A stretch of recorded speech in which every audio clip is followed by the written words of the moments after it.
Hello everyone, this is Rajesh. Welcomes you in GATE masters. GATE masters में आप सभी का स्वागत है। आज हम यहाँ पे जो आज का ये वीडियो रहेगा, स्पेशली उसका फोकस जो रहेगा हमारा सीयर पे रहेगा। ठीक है, तो आज से हम एक नया चैप्टर स्टार्ट कर रहे हैं, सीयर। अभी तक हमने आरसीसी में इंट्रोडक्शन, वर्किंग स्टेट्स और लिमिट स्टेट हमने पूरी तरीके से कंप्लीट कर लिया है। और अब जो है सीयर पढ़ेंगे, सीयर स्टार्ट करेंगे आज से। और सीयर में भी 2 वीडियो में कंप्लीट हो जाएगा सीयर। उसके बाद बॉन्ड और टॉर्सन करेंगे। पहले उसके बाद टॉर्सन पढ़ेंगे, उसके बाद बॉन्ड पढ़ेंगे। ठीक है, और फिर उसके बाद कॉलम, स्लैब, फुटिंग ये सब करेंगे। तो ये वीडियो जो है सीयर हम यहाँ पे स्टार्ट कर रहे हैं। तो आपको सबसे पहले इसमें पता होना चाहिए कि सीयर क्या होता है। ठीक है, जैसे सीयर और सीयर फोर्स क्या होता है। तो सीयर फोर्स आपने पढ़ा होगा, जैसे सॉम में जो इसका बेसिक्स है उसमें बताया गया होगा कि जहां भी बेंडिंग मोमेंट होता है, जहां किसी भी जगह जहां पे बेंडिंग मोमेंट आपके पास है, वहां पे bending moment means change in bending moment. ठीक है, जहां पे चेंज इन बेंडिंग मोमेंट हो रहा है वहां पर हमारा सीयर फोर्स आएगा ही। तो सीयर फोर्स कुछ खास नहीं होता है, change in bending moment, rate of change of bending moment को हम लोग सीयर फोर्स बोलते हैं। ठीक है, तो इसी के कारण, सीयर के कारण जो है हमारा जो फेलियर होता है ना, बहुत सारे जो स्ट्रक्चर है, सेक्शन है हमारा, उसका जो फेलियर होता है वो मेनली दो उसका रीजन है। एक तो सीयर फोर्स, दूसरा बेंडिंग मोमेंट। तो कोई ऐसा है जो सिर्फ और सिर्फ मैक्सिमम उसमें डोमिनेट जो होता है वो सीयर होता है, सीयर के कारण फेलियर होता है। कुछ ऐसा होता है कि उसमें सीयर और बेंडिंग दोनों होता है, और कुछ में सिर्फ मतलब बेंडिंग का ज्यादा रोल होता है। तो इस तरीके से जो सीयर और बेंडिंग का जो कॉम्बिनेशन है, इससे जो फेलियर होते हैं, डिफरेंट टाइप के फेलियर, वो इसमें 3 तरीके से डिवाइड किया गया है। ठीक है, फर्स्ट है diagonal tension failure. Diagonal tension failure means जब सीयर हमारा लगेगा, जैसे ये हमारा एक ब्लॉक है, रेक्टेंगुलर ब्लॉक। ठीक है, रेक्टेंगुलर ब्लॉक आपको दिख रहा होगा और सीयर लग रहा है। ठीक, सीयर लग रहा है, तो उसके कारण ये जो होगा, ये यहाँ पे आपको दिख रहा होगा, ये जो है यहाँ पे टेंशन जनरेट हो रहा है। ठीक है, अब ये टेंशन जनरेट हो रहा है, तो ये हमारा जो फेलियर होगा, ये ऐसे खींच करके जो फेलियर होगा वो क्या होगा, डायगोनल टेंशन फेलियर। और ये जो फेलियर होता है, फेलियर का जो एनवेलप ये होता है हमारा 45 डिग्री का एंगल बनाता है। और सेकंड होता है डायगोनल कंप्रेशन फेलियर।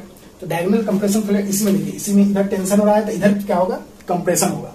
इधर कंप्रेशन होगा तो ये क्या कर देगा, इसको क्रश कर देगा।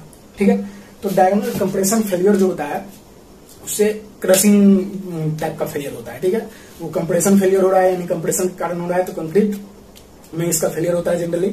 तो ये हमारा क्या हो जाएगा, डायगोनल कंप्रेशन फेलियर। और थर्ड होता है हमारा फ्लेक्सुरल शियर फेलियर।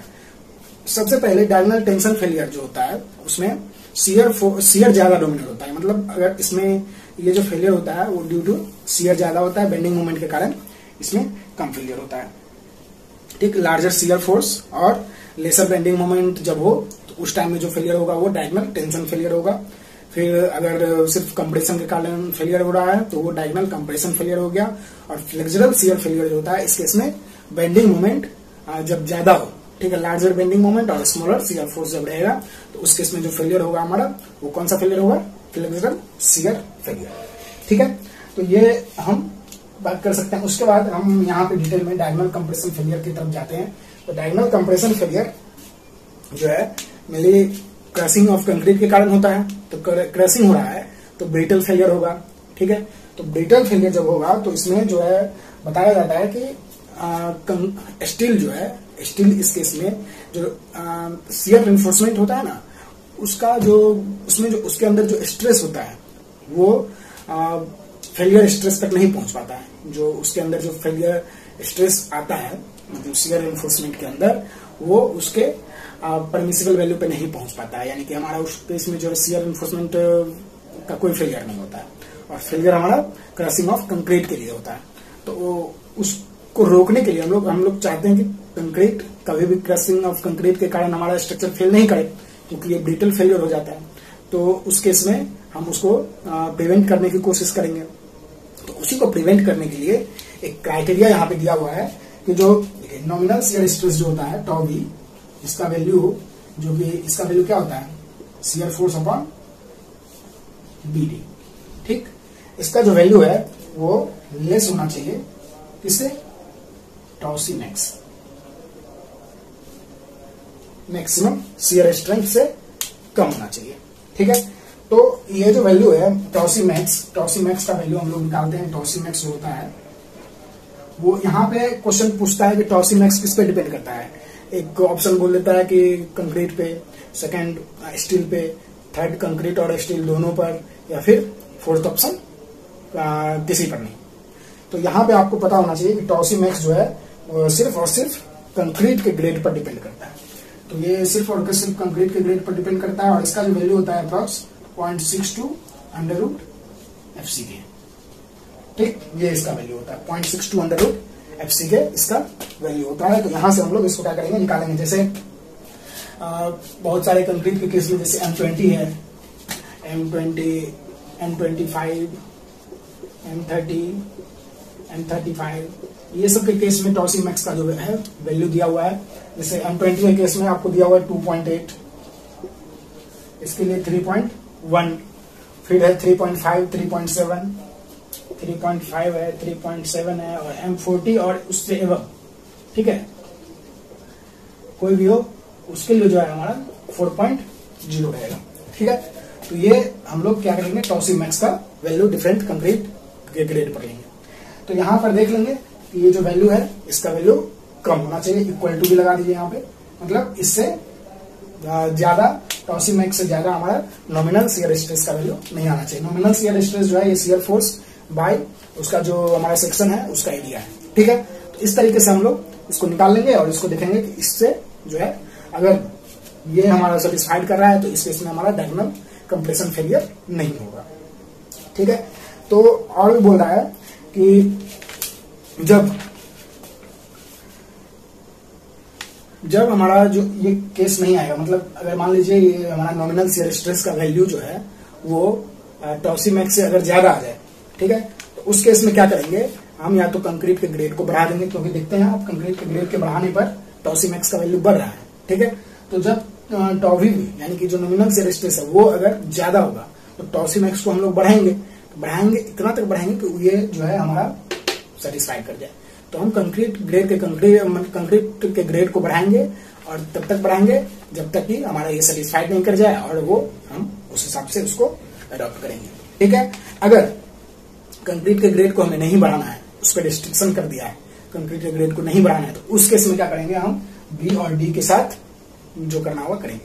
अगर बी और डी जब ये क्या है ज्यादा है, ठीक, ये ज्यादा है तो इसको क्या करना है, कम करना है। यानी कंक्रीट का ग्रेड तो कांस्टेंट है तो ये हमारा फिक्स रह जाएगा। जैसे M25 तो 3.1 ये हमारा फिक्स है, और ये मान लीजिए आ रहा है आपको किसी लोड पे, और क्रॉस सेक्शन जो उसका बी और डी दिया हुआ है उसके से मान लीजिए आपका आ रहा है 3.5, तो आप बी और डी को क्या करेंगे, बढ़ाएंगे। बी और डी को बढ़ाएंगे तो हमारा स्ट्रेस जो है कम होगा, नॉमिनल शियर स्ट्रेस वो कम आएगा, और वो कम आएगा तो हम देख लेंगे जहां पे वैल्यू जो है हमारा 3.1 से कम आ जाए या बराबर भी आ जाए तो उसको हम एडॉप्ट करेंगे। ठीक है, तो ये तरीका है इसको डायगोनल कंप्रेशन फेलियर को रोकने के लिए। उसके बाद जो है बात करेंगे, जैसे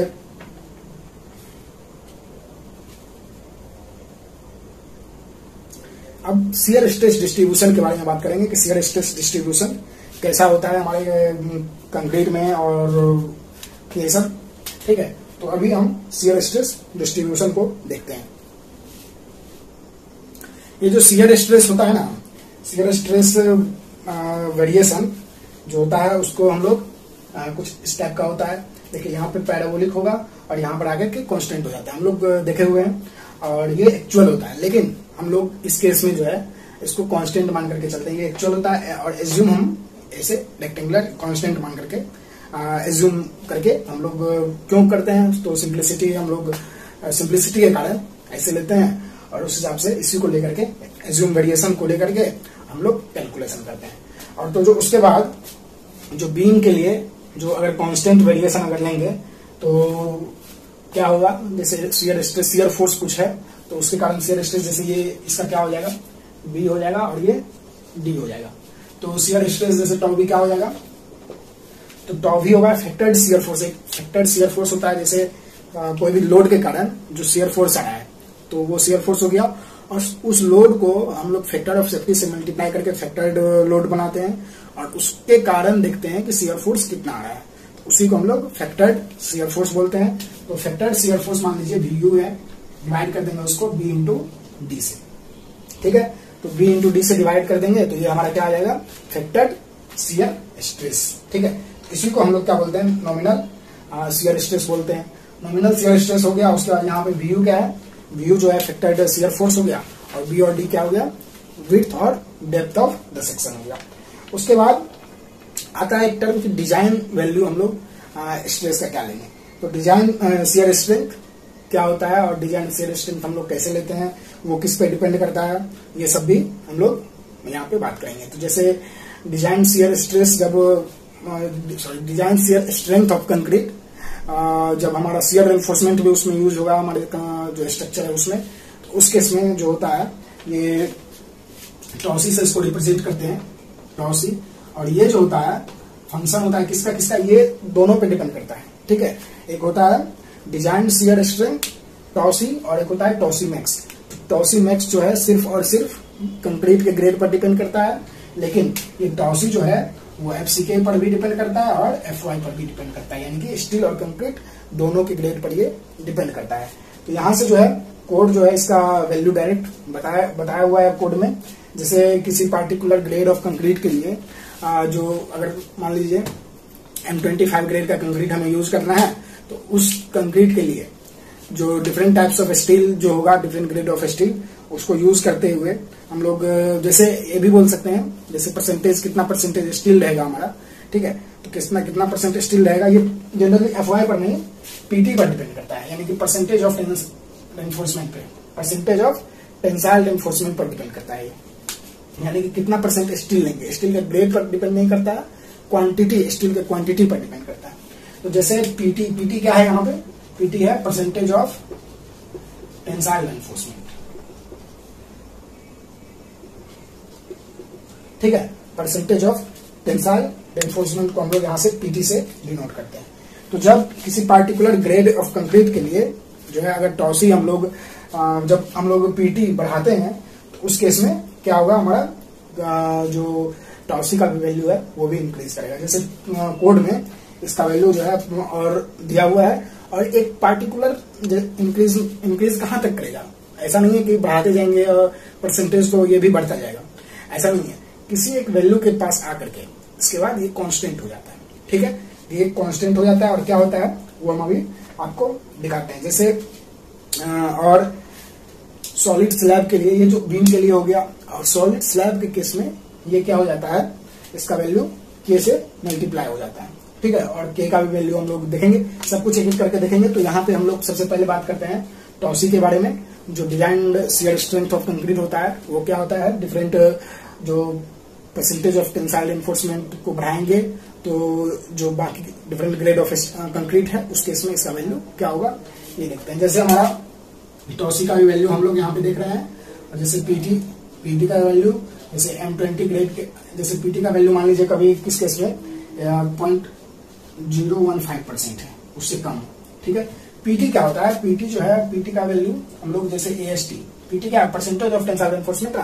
तो AST टोटल कितना, BD में कितना है, तो परसेंटेज में निकालना है तो 200, मतलब टोटल क्रॉस सेक्शन में कितना स्टील है, उसी को हम लोग परसेंटेज ऑफ टेंसाइल रेनफोर्समेंट बोलते हैं। तो यहाँ पर जैसे 0.15% है, तो उस केस में हमारा अगर M20 ग्रेड का कंक्रीट है तो वो ये जो वैल्यू है 0.28 हो जाएगा, और M25 है तो ये हमारा 0.29 हो जाएगा। इसी तरीके से और भी वैल्यूज है, ठीक है। जैसे मैं आपको अभी बता रहा हूँ यहाँ पे, हाँ, तो जैसे M35 है तो उस M30, M35, M40 and above,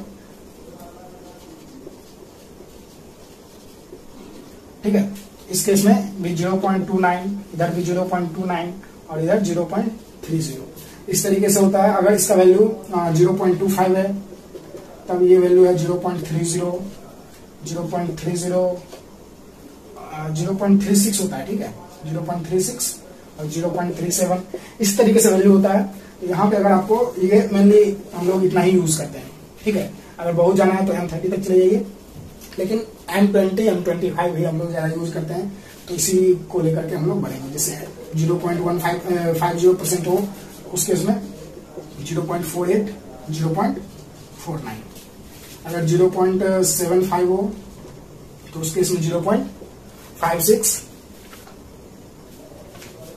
0.56 और ये 0.57। ठीक है, यही होता है वैल्यू। और इसी तरीके से जैसे इंक्रीज होते हुए अगर मान लीजिए कभी आ गया हमारा 2.5%, 2.5% आ गया तो उस केस में 0.82 हो जाएगा, और 2.5 के केस में 0.82, और ये हो जाएगा 0.88, और यहाँ पर आकर के कांस्टेंट हो जाता है। ठीक है, 3.0 भी आ गया तब भी यही रहेगा, यही रहेगा। तो इस तरीके से हम लोग लेते हैं। इसका वैल्यू कोड में भी दिया हुआ है, आप लोग देख लीजिएगा अगर देखना होगा तो। अब आगे क्वेश्चन, या तो जनरली क्या होता है क्वेश्चन में, या तो ये वैल्यू दे देगा आपको कहीं पे यूज अगर आएगा तो इसका वैल्यू दे दिया जाएगा, तो उतना टेंशन लेने की जरूरत नहीं है इसमें। तो और बाकी जो है जहां तक के की वैल्यू है, जैसे स्लैब के केस में, सॉलिड स्लैब के केस में जब बीम पर कोई सॉलिड स्लैब रहे तो उस केस में जो है डिजाइन शियर स्ट्रेंथ का वैल्यू है वो क्या हो जाता है, के इंटू टॉसी हो जाता है। ठीक है, जब कोई सॉलिड स्लैब अगर बीम पर रहे तो उस केस में जो डिजाइन शियर स्ट्रेंथ का वैल्यू है वो के इंटू टॉसी हो जाता है, और के का जो वैल्यू है वो किस पर डिपेंड करता है, स्लैब के डेप्थ पर। ठीक है, तो स्लैब के डेप्थ पर कैसे डिपेंड करेगा वो हम देखते हैं। तो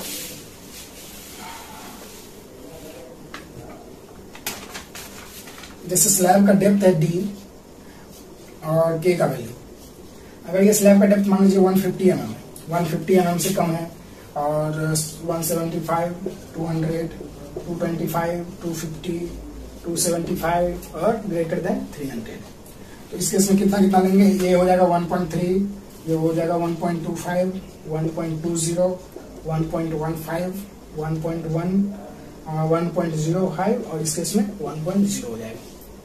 ठीक है, यहां से आप क्या कर सकते हैं, के का वैल्यू एडॉप्ट कर सकते हैं। तो के का वैल्यू हम लोग एडॉप्ट कर लेंगे, और उसका टॉसी तो आएगा ही ग्रेड ऑफ कंक्रीट के हिसाब से, और परसेंटेज ऑफ टेंसाइल रिइंफोर्समेंट के क्रॉसफंडिंग जो हमारा टॉसी का वैल्यू आ जाएगा, तो उसके इसमें जो रहेगा वो हमारा ये हो जाएगा। तो जनरली स्लैब के लिए होता है, जो स्लैब अगर कोई डिस्ट्रीब्यूटेड लोडिंग है उसके ऊपर, तो टॉसी का वैल्यू वो कम होता है, टॉसी से मतलब के इंटू टॉसी से। तो इस केस में जो है अगर हमारा टॉसी का वैल्यू लेस देन के इंटू टॉसी है, तो इस केस में जो है स्लैब जो है हमारा शियर में सेफ है, मतलब slab is safe in shear.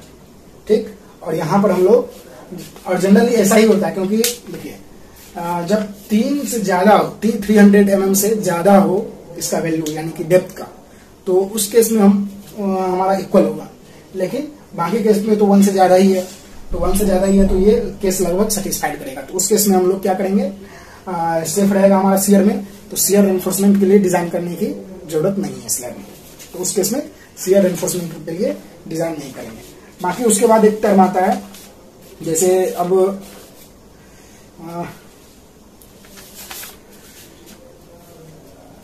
Maximum shear stress कितना होता है, जैसे हमारे कोई बीम है, स्लैब है और बाकी और भी सेक्शन है, तो उसके लिए जो वैल्यू है मैक्सिमम शियर स्ट्रेस का शियर एनफोर्समेंट में कितना होता है वो हम लोग देखते हैं। तो इस तरीके से तो धीरे धीरे हम लोग शियर यहाँ पे जो है एनालिसिस लगभग उसका कंप्लीट करेंगे, और डिजाइन का जो पार्ट है, डिजाइन का पार्ट हम लोग कल के वीडियो में करेंगे, और इस तरीके से लगभग हमारा शियर खत्म हो जाएगा। तो जनरली 2 ही वीडियो रहेगा इस पे। तो अगर आपको वीडियो अच्छा लग रहा है तो वीडियो को लाइक तो करिए प्लीज, और शेयर भी कीजिए, बाकी जितने भी ग्रुप है आपका उसमें फैला दीजिए इस वीडियो को, और जो भी दोस्त लोग से बोलिए इसको देखने के लिए। और अगर आप अभी तक नए हैं, चैनल को सब्सक्राइब नहीं किया आपने, तो प्लीज चैनल को सब्सक्राइब कर लीजिए। अगर आप यूट्यूब पर देख रहे हैं तो, फेसबुक पर देख रहे हैं तो प्लीज फेसबुक पेज को भी लाइक कर दीजिए। तो बाकी जो है, तो अब जो है हम लोग मैक्सिमम शियर स्ट्रेस क्या होगा, कोई भी शियर एनफोर्समेंट अगर प्रोवाइड करेंगे उस केस में, ठीक है। तो मैक्सिमम शियर स्ट्रेस जो होगा, यहाँ पे आप देख सकते हैं कि जैसे बीम के लिए मैक्सिमम शियर स्ट्रेस का वैल्यू टॉसी मैक्स जो होता है उससे कम ही होना चाहिए। ठीक है, जो भी हमारा शियर स्ट्रेस का वैल्यू है, डिजाइन शियर स्ट्रेस का वैल्यू वो किससे कम, तो टॉसी मैक्स से कम या उसके बराबर ही होना चाहिए। अगर हमारा आ रहा है कि सॉलिड स्लैब का केस है तो 0.5 टाइम्स ऑफ टॉसी मैक्स होना चाहिए, ठीक है, उससे कम। ये है क्या, maximum shear stress with shear enforcement, यानी कि शियर एनफोर्समेंट प्रोवाइड करने के बाद मैक्सिमम शियर स्ट्रेस जो है कितना आएगा, ये है। तो इसका वैल्यू जब बीम का केस है तो बीम के केस में टॉसी मैक्स से कम या उसके बराबर होना चाहिए, मैक्सिमम वैल्यू टॉसी मैक्स होना चाहिए। अगर सॉलिड स्लैब का केस है तो उस केस में maximum value 0.5 times of tau C max होना चाहिए। तो यहां से हम लोग ये जो है इसके अगर ये रेंज हमारा लाई कर रहा है तो इस केस में हम श्योर रहेंगे कि हमारा सेक्शन जो है उसमें compression failure, diagonal compression failure नहीं होने वाला है, इसके अगेंस्ट ये सेफ है टोटल। तो इसके बाद जो है हम लोग बातें करेंगे क्रिटिकल सेक्शन। अगर हम लोग डिजाइन करेंगे तो शियर एनफोर्समेंट कहाँ प्रोवाइड करेंगे, क्रिटिकल सेक्शन का मीनिंग क्या होता है, तो क्रिटिकल सेक्शन वो सेक्शन होता है जहां पे ज्यादा चांसेस होते हैं फेलियर के, ठीक है। तो यहाँ पे क्रिटिकल सेक्शन फॉर शियर की बात कर रहे हैं, तो शियर का फेलियर का चांसेस उस केस में ज्यादा है। तो यहाँ पे आपको कुछ बीम दिख रहा होगा, एक बीम है और उसपे यूडीएल लगा हुआ है। तो दो केस होता है इस केस में कि अगर देखिए, अगर हमारा जो शियर जो बीम है अगर उसमें यूडीएल या फिर पॉइंट लोड, प्रिंसिपल लोड, कोई भी लोड लग रहा है वो 2D डिस्टेंस से ज्यादा तक लग रहा है, ठीक है, उससे आगे तक लग रहा है। 2D क्या है, तो वो डी जो है यहाँ पे डेप्थ ऑफ बीम है, ठीक है। तो डेप्थ के डबल यानी कि 2 टाइम्स ऑफ डेप्थ से अगर ज्यादा डिस्टेंस तक ये लोड यूडीएल या फिर कोई भी load, principal load, point load कोई भी लग रहा है उसके ज्यादा डिस्टेंस तक, तो उस केस में जो होगा हमारा क्रिटिकल सेक्शन, वो जो हमारा कॉलम का जो फेस रहेगा, ठीक है, जो सपोर्ट का फेस रहेगा, सपोर्ट के फेस से डी डिस्टेंस पे लगेगा, ठीक है। यानी कि सपोर्ट जो हमारा रहेगा उससे डी डिस्टेंस आगे बढ़ जाइए, लोड के डायरेक्शन में जिधर लोड है उधर डी डिस्टेंस आगे बढ़ जाइए, वहां पे हमारा क्रिटिकल सेक्शन रहेगा। यानी कि वहां पर लगेगा कि यहाँ पे ज्यादा चांसेस हैं शियर के कारण फेलियर होने के। तो जहां पे ज्यादा चांसेस होगा वहीं पे हम लोग शियर एनफोर्समेंट प्रोवाइड करेंगे, ठीक है। और एक केस और है कि अगर बाकी जिसमें 2D से कम ही डिस्टेंस पे लोड लग रहा है तो उस केस में जो है हमारा जो सपोर्ट रहेगा, ठीक है, सपोर्ट पे ही फेलियर के चांसेस रहेंगे, ठीक है। बेस जो रहेगा वहीं पे फेलियर के चांसेस रहेंगे, वही उसी को हम लोग क्रिटिकल सेक्शन बोलेंगे। तो एक सबसे पहला ये आपको दिख रहा होगा कि यहाँ पे एक बीम है और ये कॉलम से जो है सपोर्टेड है। तो यहाँ पे क्या है, ये डिस्टेंस जो है ये आपको डी यहाँ दिख रहा होगा, डी यहाँ दिख रहा होगा, तो टोटल 2D से तो ज्यादा ही है, तो यूडीएल हमारा 2D से ज्यादा लग रहा है। तो इस केस में क्या हो जाएगा, हमारा जो क्रिटिकल सेक्शन है वो डी डिस्टेंस सपोर्ट से जो है, सपोर्ट के फेस से लेना है, यानी कि सपोर्ट के सेंटर से नहीं लेना है, सपोर्ट के फेस से डी डिस्टेंस पर लगेगा। तो सपोर्ट का फेस एक ये भी है और एक ये भी है, तो क्रिटिकल सेक्शन एक डी डिस्टेंस इधर हो जाएगा, एक यहाँ पे हो जाएगा। तो हम यहाँ पे इस केस में जो है शियर एनफोर्समेंट दोनों साइड, यहाँ भी प्रोवाइड करना होगा और यहाँ भी प्रोवाइड करना होगा, ठीक है। तो हमारा इसमें जो फेलियर होगा, जैसे फेलियर के बारे में जो हम लोग डिजाइन करेंगे ना, डिजाइन ऑफ शियर एनफोर्समेंट जब हम लोग पढ़ेंगे डिटेल में, तो उस केस में हम लोग, तो अगर हमारा जैसे यहाँ पे आप देख रहे होंगे कि यहाँ पे 2D डिस्टेंस यहाँ तक है और इस केस में 2D से कम ही पे ये लोड लग रहा है, तो इस केस में जो हमारा फेलियर होगा, सॉरी क्रिटिकल सेक्शन जो होगा वो फेस पर ही होगा, ठीक है, जो कॉलम का जो बेस है वहीं पे होगा। और इस केस में 2D डिस्टेंस से ज्यादा तक लग रहा है, तो यहाँ पे जो है हमारा क्रिटिकल सेक्शन कहाँ पे होगा, जो ये डेप्थ आ रहा है वहीं पे होगा, ठीक है। जो डी डिस्टेंस है वहीं पे होगा। क्रिटिकल सेक्शन के बारे में आपको समझ में आ गया। उसके बाद हम लोग जो है डिजाइन करेंगे, डिजाइन ऑफ शियर एनफोर्समेंट के बारे में डिटेल में पढ़ेंगे कि डिजाइन शियर का हम लोग कैसे करते हैं। तो डिजाइन मेनली 3 तरीके का एनफोर्समेंट, शियर एनफोर्समेंट प्रोवाइड करते हैं। और शियर, सबसे पहली बात यह है कि शियर एनफोर्समेंट क्यों प्रोवाइड करते हैं। तो कुछ शियर स्ट्रेस होता है, जैसे शियर स्ट्रेस लगते हैं, जैसे बीम है एक और उस पर शियर फोर्स लग रहा है, तो उसके कारण शियर स्ट्रेस जनरेट हुआ उसमें। तो कुछ शियर स्ट्रेस जो है कंक्रीट भी लेगा और कुछ शियर स्ट्रेस जो है वो शियर एनफोर्समेंट के पास ट्रांसफर होगा। तो शियर एनफोर्समेंट कुछ पार्ट लेगा हमारा स्ट्रेस का और कुछ पार्ट जो है कंक्रीट लेगा। तो हम डिजाइन करेंगे वैसा स्ट्रेस जो शियर एनफोर्समेंट अपने ऊपर ले। तो यहाँ पे हम लोग जैसे शियर फोर्स टोटल आ रहा है भी, ठीक है, टोटल शियर फोर्स है ये भी, और इसमें से कंक्रीट ले रहा है बी से, ठीक है। तो ये हमारा स्टील आ जाएगा, जो शियर एनफोर्समेंट है वो हमारा क्या लेगा, वीएस। वीएस ऐसा स्ट्रेस है, shear stress sorry shear force जो शियर एनफोर्समेंट जो प्रोवाइड करेंगे हम, उसके लिए ये वैल्यू मतलब इतना स्ट्रेस उसे इतना फोर्स उसे लेना पड़ेगा। तो जैसे अब इसको हम स्ट्रेस में कन्वर्ट करें तो ये स्ट्रेस क्या हो जाएगा, जैसे टॉ एस हो गया यहाँ पे, तो टॉ एस हम लोग इसको बोलेंगे जनरली, या शियर फोर्स ही बोलिए। तो ये क्या हो जाएगा, ये हो जाएगा शियर फोर्स क्या होगा, tau V into B D, ठीक, और ये हो जाएगा tau C into B D, ठीक है, tau V into B D, और ये हो गया tau C into B D. तो यहां से अगर देखेंगे तो tau V minus tau C into B D. तो इसके लिए ये टोटल शियर फोर्स होगा किसमें, शियर एनफोर्समेंट जो प्रोवाइड करेंगे उसमें, ठीक है। तो शियर एनफोर्समेंट जो होता है जनरली इसी शियर फोर्स को के लिए हम लोग डिजाइन करते हैं, ठीक है। यानी कि जो शियर फोर्स कंक्रीट रेसिस्ट नहीं कर पाया, सबसे पहले कंक्रीट ही रेसिस्ट करेगा, और वैसा शियर फोर्स जो कंक्रीट रेसिस्ट नहीं कर पाया तो उसके लिए हम लोग शियर एनफोर्समेंट यहाँ पे डिजाइन करेंगे, और वो कितना स्ट्रेस लेगा, tau V minus tau C into B D के बराबर स्ट्रेस लेगा। तो इसके लिए हम डिजाइन करेंगे।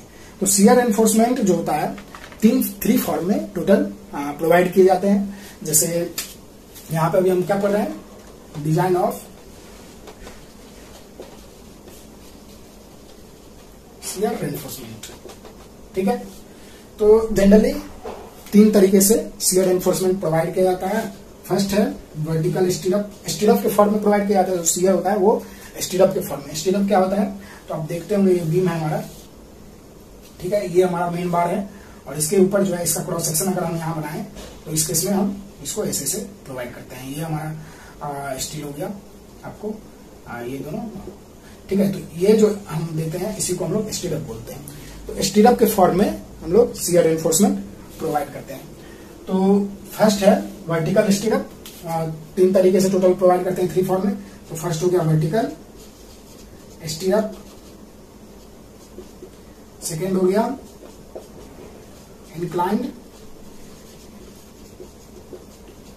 इंक्लाइंड स्टीरअप, और थर्ड जो है बेंट अप बार होता है।